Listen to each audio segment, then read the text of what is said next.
Pre CIBIL રિપોર્ટની જ્યારે વાત આવે ને ત્યારે એઝ અ કસ્ટમર લોકો બહુ મોટી ભૂલ કરતા હોય છે.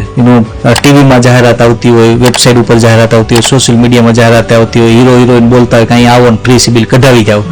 ખરેખર જો કોઈ કસ્ટમર કરે ને તો એનો બહુ લોનનો જે સેન્સિટિવ ડેટા હોય ને એ બધું એમની પાસે વહી જાય. જે વેબસાઇટ ફ્રી સિબિલ રિપોર્ટ કઢાવ્યો છે, કેટલી લોન ચાલે છે, ક્યારે લીધી, રેગ્યુલર હપ્તા છે કે નહીં, ક્યાં ઇન્ક્વાયરી કરી, લોન નવી લોન માટે, આ બધી ઇન્ફોર્મેશન એની પાસે ચાલી જાય અને હંમેશા માટે એનો યુઝ કરી શકે. એમની ટીમના ફોન કરી શકે, બધું કરી શકે. તમારે મને ડેટા જઈને આપી દીધો, ક્યારેય ના કરાય. તો એઝ અ કસ્ટમર તરીકે રાઈટ મેથડ એની શું છે?